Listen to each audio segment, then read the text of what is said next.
horse named Yakahika The announcer didn't even try. And Hicka Maka Rakadakalola. Then there's a gap of 3 to Dola Hicka Maka Rakadola.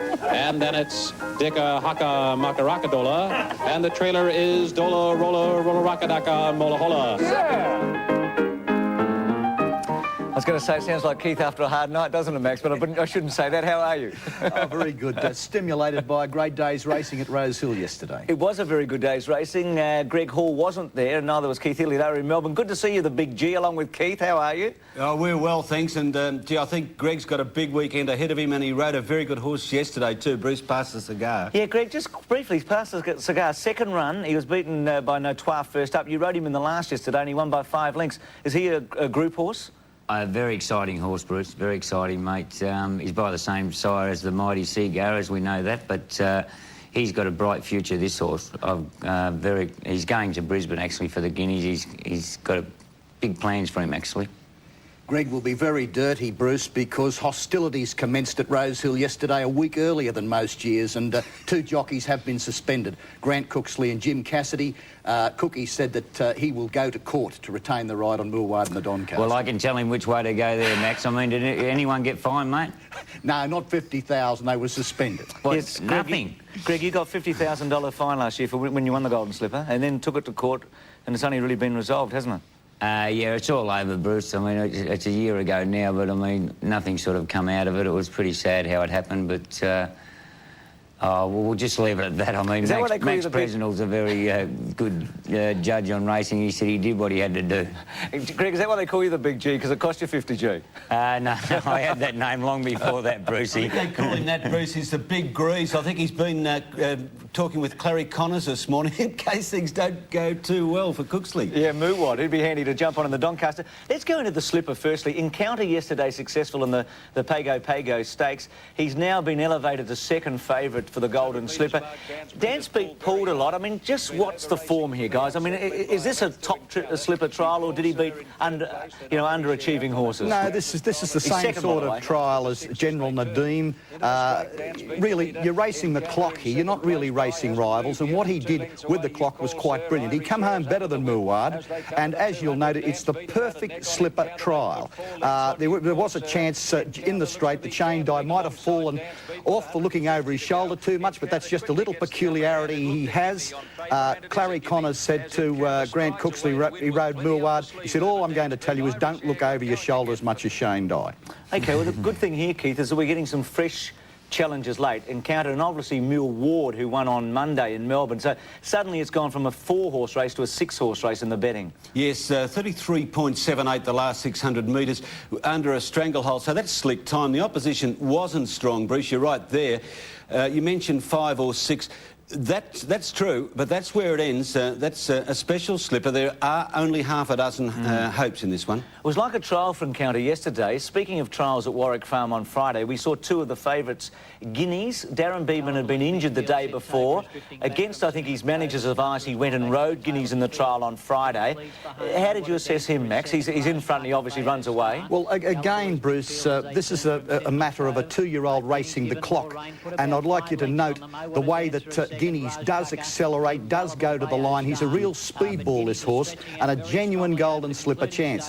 What he beats is nothing, but he came home in a very, very slick section, and as far as times are concerned, he was far more impressive than Knowledge, but different style of horses. Greg, you came to Sydney on Friday to ride Knowledge in the track gallop. You made a special trip up. Your times weren't as good. How did you feel Knowledge went? We're going to pick this trial up when you're just in front and on the rail. Yeah, Bruce, I mean, this, like Max says, they're there for just the day out, and my horse was there for the day out. The thing I like about Guineas is he's an absolute professional at his business. That's a big plus for him. This horse is in his trial. I mean, that's not the way to ride this horse, but the others around him, I mean, not in the same class as him, and he was there for the trip. So in the slipper, you're committed to riding Knowledge from behind, are you, Greg? No, not necessarily, Keith, but I mean, that's his pattern of racing. You know, ride him quiet and let him get home and hope there's speed on, and he relaxes a lot better. But at the trial, it was mainly the trip to get him there. It's nearly a month in between runs, so he's had a good day out, and I mean, he just jumped and led and done it as he likes. The thing I like about this horse, though, is he looks at everything, which means he's got plenty up his sleeve. Greg, you rode Rose of Danehill in the Blue Diamond, so you're pretty well versed in who's the best of the Freedman horses. Knowledge pipped you that day. The betting suggests they're about equal. I think they're both 11-2. General Naneem is 9-4.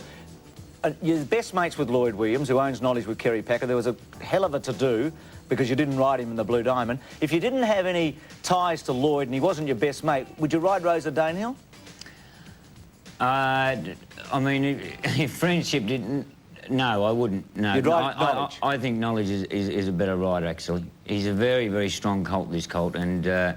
Why didn't you ride him in the Blue Diamond? Well, that's a long story, Keith, and this show doesn't go long enough, mate. Oh, well done, Greg. By gee, you boxed clever there. Well, hey, Greg, did it really get... You taught me well. The rumours were that Lloyd was going to take his horses off Lee Freedman. Did it get that heavy? I don't know nothing about that, Bruce. All I know is about horse riding, mate. I'm only a jockey, mate. Greg, you're dodging well.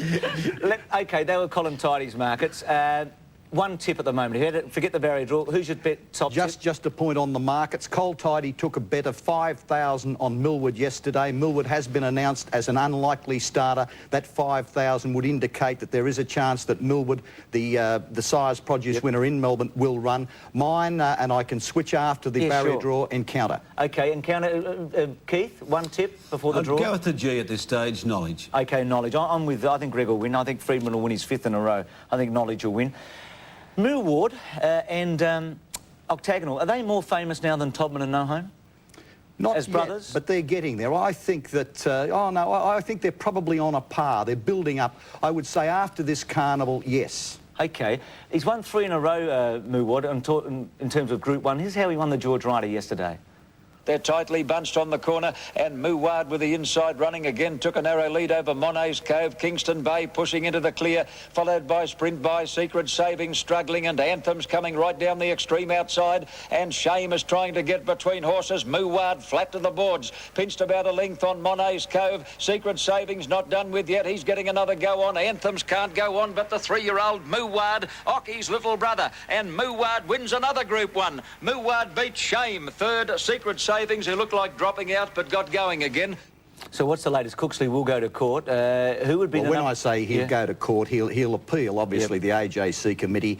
Then perhaps he might take it to the racing tribunal. I would say the ploy would be to get a number of stays of execution so he can ride this horse in the Doncaster. Worth $1 million in a fortnight's time on the Easter Saturday. Who'd be the top rider? I mean, is there anyone else putting their hand up? I'll throw my hat in the ring. Greg, let's see your hand, Greg. I just spoke to Clary Connors and actually only 20 minutes ago in at the studio here, and Clary's words were I would be his first choice, but he'll have to talk to the owner.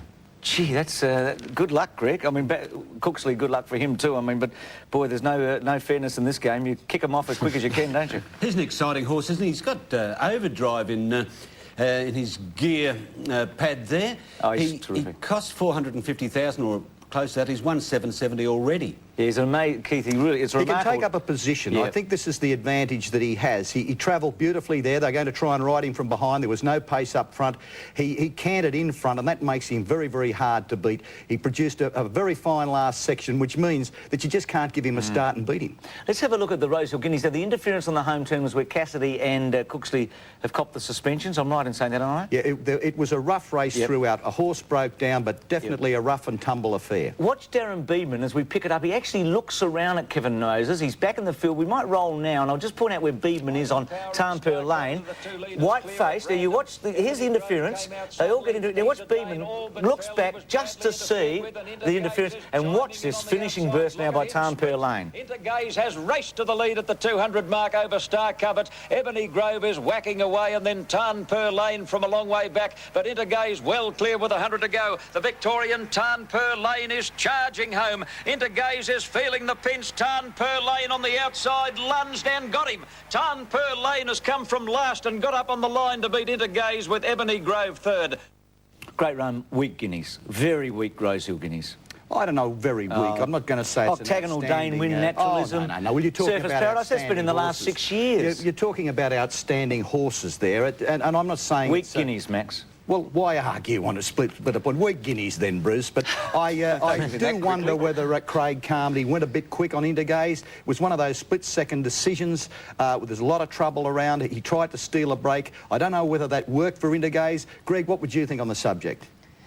Well, I mean, it's a tricky situation he was in, Max, because when he was coming round wide like that, he could sense the horses on the inside coming out, and then he was holding his ground. He got in trouble over it, and it was just a sort of a panic situation where he possibly thought he'd had to go to try and close the gap, thinking the ones on the inside were going to get through. But you know, I tend to agree with Bruce a little bit. I don't think it was that strong a race. No. It was the 11th Group 1 win this season for Darren Beedman. Again, 10 out of him, 10 for him. You'd have to give Craig a lesser score. And the first win in the Guineas for Narbathong, Max, which is a little farm hamlet, 50 k's outside Melbourne near Healesville, a population of 500. Keith, thank you for that. Max has made a big note of that. Guys, thank you very much. Good luck, Greg, next week, and Keith will catch you next Sunday. And on leaving, we're going to leave with the race of the year, maybe, certainly the race of this week. Patrick Smith wrote a beautiful article, I felt, after Octagonal, front page of The Age, said this: punters always talk through their pockets. It's a grubby language, cynically spoken. Yesterday, they lined the mounting yard 5 and 6 deep. They clapped and they cheered, not for a token minute, until their hands hurt and their throats were hoarse, and this is why. Octagonal. And here comes the Big O down the centre of the track with a great run. It's Juggler and Octagonal racing up at the 300-metre mark to grab Istadad. Juggler's put his head in front. Octagonal, Istadad, followed by Goal City. It's Juggler and neck in front. Octagonal trying to lift. Goal City back on the fence. Octagonal, Juggler and Goal City down to the line.